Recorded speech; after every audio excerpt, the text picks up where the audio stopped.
मित्रांनो, स्वाभिमान शोध अस्तित्वाचा या मालिकेच्या आजच्या भागात आज आपण बघणार आहोत.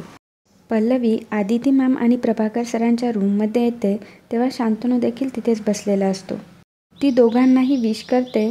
ती जेव्हा शांतनूला विश करते तेव्हा शांतनू काहीही रिस्पॉन्स देत नाही. बघून पल्लवीला वाईट वाटतं. प्रभाकर सर म्हणतात की मला जरा मलम लावायचं होतं. तेव्हा आदिती मॅम म्हणतात की हो, माझ्या लक्षात आहे. तेव्हा शांतनू आणि आदिती मॅम दोघेही ते मलमचा डब्बा पकडतात. आदिती मॅम म्हणतात की सकाळ संध्याकाळ लावायचं आहे ना मलम? मी संध्याकाळी लावीन. मग आदिती मॅम डब्यावरचा हात सोडून देतात. मग शांतनू प्रभाकर सरांना मलम लावतो. पल्लवी विचारते की बाबा, तुम्हाला आता बरं आहे ना? जे कालपेक्षा जरा बरं वाटतंय ना आता? प्रभाकर सर म्हणतात की हो, कालपेक्षा बरं वाटतंय. मग पल्लवी सर्वांना चहा देते तेव्हा प्रभाकर सर म्हणतात की पल्लवी, तू नाही घेणार का चहा?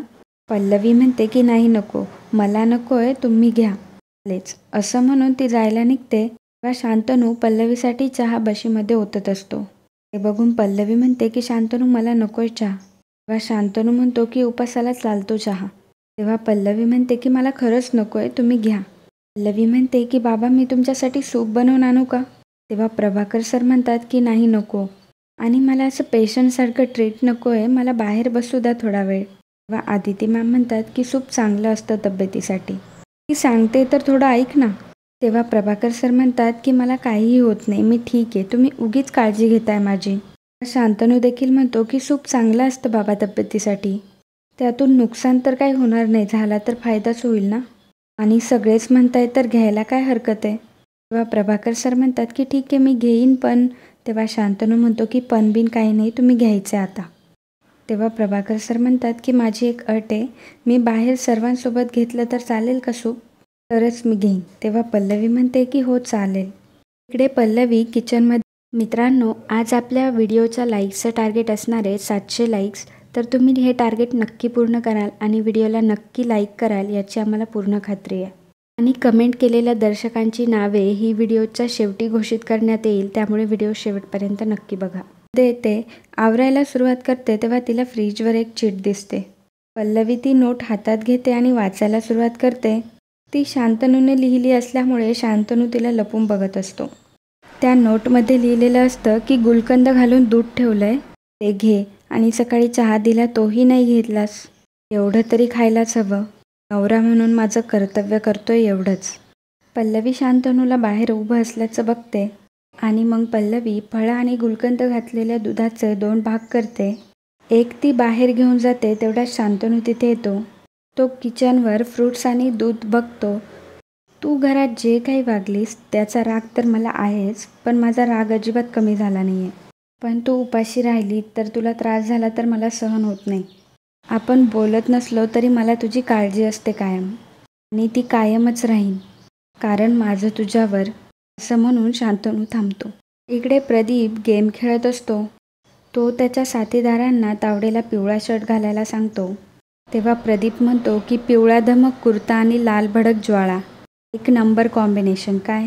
सर्वजण हसायला लागतात. तेव्हा प्रदीप म्हणतो की गप्प बस तावडे, सगळे काम करताय ना? तेव्हा प्रदीप जगण्याला तावडेच्या तोंडावरची पट्टी काढायला सांगतो. पट्टी काढल्यावर तावडे म्हणतो की हे काय चाललंय, काय करताय तुम्ही, आणि हे नवीन कपडे कशाला? प्रदीप म्हणतो की फाशीच्या कैद्याला कसं फाशी देण्याच्या आधी गोडधोड खाऊ घालतात आणि मग फाशी देतात की नाही, उद्या आम्ही तुला जाळणार आहे म्हणून तुझं एवढं गोड कौतुक चाललेलं आहे. त्यात उद्या आहे सण, मग असं जुन्या कपड्यात कसं जाळायचं, म्हणून हे नवीन कपडे. तेव्हा तावडे घाबरतो आणि त्याची सुटका करण्याचा प्रयत्न करतो. तेव्हा प्रदीप म्हणतो की आता यावेळी अगदी करकचून बांधलंय तुला, नाही सुटणार. प्रदीप म्हणतो की काही शेवटची इच्छा असेल तर सांग. तेव्हा तावडे म्हणतो, तुम्ही इतके हलकट आहात ना की तुम्हाला जाळलं पाहिजे, हीच माझी शेवटची इच्छा आहे. तेव्हा प्रदीप उठतो, तावडेची गच्ची पकडतो आणि म्हणतो, काय रे तावड्या, नाच्या दारात उभा आहे तरी मस्ती जात नाही तुझी. तो त्याच्या साथीदारांना सांगतो की तोंड बांधायचं. तेव्हा तावडे म्हणतो, साहेब ऐका ना, माझ्या कुटुंबाची परिस्थिती हलाखीची आहे, माझी मुलगी नेहमी आजारी असते. तेव्हा प्रदीप म्हणतो की हा विचार तुझ्या आधीने लक्षात आला का? तू मरशील ना आता, त्यावेळी आमची कटकट संपेल. तावडे विनवणी करत असतो पण त्याचं कोणीच काय ऐकत. मित्रांनो, आज आपल्या व्हिडिओच्या लाईक्सचं टार्गेट असणार आहे 700 लाईक्स. तर तुम्ही हे टार्गेट नक्की पूर्ण कराल आणि व्हिडिओला नक्की लाईक कराल याची आम्हाला पूर्ण खात्री आहे. आणि कमेंट केलेल्या दर्शकांची नावे ही व्हिडिओच्या शेवटी घोषित करण्यात येईल, त्यामुळे व्हिडिओ शेवटपर्यंत नक्की बघा. इकडे पल्लवी आदिती मॅम आणि प्रभाकर सरांच्या रूममध्ये असते तेव्हा आदिती मॅम म्हणतात की पल्लवी काय झाले सांगशील का? इतक्यात बबनदादा आणि पुष्पाताई तिथे येतात. मग पल्लवी सगळ्यांना सांगते की काय आहे, आपल्या उद्या कॉलेजमध्ये खूप मोठा फंक्शन आहे, सगळेच जाणार आहेत तिकडे. मोठे काका, मोठी आई, प्रदीप काका या तिघांमध्ये गेले काही दिवस काहीतरी शिस्त आहे. त्यामध्ये काय नक्की लपवाछपवी चालली आहे हे आपल्याला शोधून काढायला फक्त उद्याचाच दिवस आहे. तेव्हा प्रभाकर सर म्हणतात की हो बरोबर आहे तुझं, पण नक्की करायचं आहे काय? तेव्हा पल्लवी म्हणते की हो मला याचाच विचार करायचा आहे. बाबा प्रदीप काकांकडे आपल्याला लक्ष ठेवावं लागेल. या रहस्याचा उलगडा करण्यासाठी तोच महत्त्वाचा दुवा आहे. उद्या सगळे बिझी असल्याचं निमित्त साधून ते नक्कीच काहीतरी हालचाल करतील, पण नक्की काय करतील हेच शोधून काढायचं आहे. पण आता त्यांच्या मागे जाणार कोण? तेव्हा बबन म्हणतो की मी गेलो असतो पल्लवीताई, पण कॉलेजमध्ये फंक्शन आहे त्यामुळे मला थांबावं लागेल. तेव्हा पुष्पा म्हणते की मी जाऊ का, तसंही एवढं काही काम नाही. तेव्हा पल्लवी म्हणते की नाही नको पुष्पाताई, तिकडे धोका असू शकतो, असं एकटं जाणं योग्य नाही आहे आणि मला तुम्हाला संकटात नाही टाकायचं आहे. तेव्हा प्रभाकर म्हणतो की कोणी कशाला जायची काय गरज आहे, मी जाईन ना. पल्लवी मी प्रदीपचा पाठलाग करतो आणि त्याचं काय चाललंय ते बघतो. तेव्हा पल्लवी म्हणते की बाबा अहो नुकतेच तुम्ही संकटातून वाचलाय आणि अजून तुम्हाला पूर्णपणे बरंही वाटत नाही आहे. तेव्हा प्रभाकर म्हणतो की बाळा मी आता बरं आहे, मला काहीही झालेलं नाही आहे. तेव्हा आदिती मॅम म्हणतात की तसंही मी त्याला एकट्याला जाऊ देणार नाही, मी जाईलच त्याच्यासोबत. फक्त उद्या कॉलेजमध्ये फंक्शनला आम्ही दोघं नसू, सगळ्यांच्या नजरेत येण्याची शक्यता आहे. त्याचं काय करायचं हे कळत नाही आहे मला. तेव्हा पल्लवीच्या डोक्यात कल्पना येते. ती म्हणते की मॅम तुम्ही बाबांना डॉक्टरांकडे घेऊन जाताय असं सांगूच शकतो आपण. तेव्हा आदिती मॅम आणि प्रभाकर सरांनाही ते रिझन पटतं. तेव्हा पल्लवी म्हणते की बस मग आता हेच सांगायचं. उद्या दसरा आहे, घरातल्या दुष्ट लोकांची कारस्थानं शोधून काढायची, ती उधळून लावायची आणि आनंदाचं सोनं लुटायचं. सर्वजण पल्लवीच्या हातात हात देतात. इकडे देवासमोर सगळे आवराआवर करत असतात. घरात मोठी आई तिथे येते आणि म्हणते की झाली का आवराआवर? मोठी आई विचारते की घरातल्या लाडक्या सुनबाई कुठे आहेत, तिला माहिती आहे ना आज सण आहे म्हणून. तेव्हा विभावरी म्हणते की हो पल्लवी तयारीच करत असेल, येईल एवढ्यातच. तेवढ्यात ज्योती चनिया चोली घालून येते आणि विचारते की कशी दिसते मी? आदिती मॅम म्हणतात की खूप छान दिसतेस. तेव्हा गीता सर्वांना विचारत असते की मी कशी दिसते, तेव्हा सगळे तिला सुंदर असं सांगत असतात. तेव्हा गीता सांगते की याचं सर्व श्रेय आईने शिवलेल्या घागऱ्याला जाते. थँक्यू आई. तेव्हा प्रभाकर सर मोठ्या आईला विचारतात की दादा आणि प्रदीप घरात नाही आहे का? तेव्हा मोठी आई म्हणते की येतील ते, मी निरोप दिलाय त्यांना. चला आपण पूजेला सुरुवात करूयात. मग मोठी आई पूजा करते. इकडे मोठे काका प्रदीपच्या रूममध्ये येतात. ते प्रदीपला म्हणतात की आजचा दिवस आपल्यासाठी खूप महत्त्वाचा आहे. आज आपल्याला कॉलेजच्या फंक्शनसाठी जावं लागणार आहे, त्यात आवडीचा निकाल लावण्यासाठी. त्यामुळे आपण जो आजचा मुहूर्त निवडला आहे तो वाया जायला नको, त्यासाठी आपल्याला तयारी करावी लागणार आहे. तेव्हा प्रदीप म्हणतो की हो त्यासाठीच मी तयार होऊन बसलो आहे. आता घरातली पूजा झाली की मी डायरेक्ट गोडाऊनकडे जाईन, इकडची सगळी व्यवस्था करतो आणि मगच कॉलेजला येतो. तेव्हा मोठे काका म्हणतात की हरकत नाही, आपल्या जुन्या माणसांना पहाऱ्याला ठेव, त्यांना म्हणावं पैसे घेताय नीट काम करा जरा, आणि यावेळी मला कुठलीही गडबड नको आहे हा प्रदीप. तेव्हा प्रदीप म्हणतो की नाही होणार गडबड. तेव्हा मोठे काका म्हणतात की जर काही गफलत झाली तर मी काय करू शकतो हे तुला चांगलंच माहिती आहे प्रदीप. तेव्हा प्रदीप म्हणतो की दादा तसं काहीच होणार नाही, मी 100% खबरदारी घेतो. मग ते दोघेही पूजेला निघून जातात.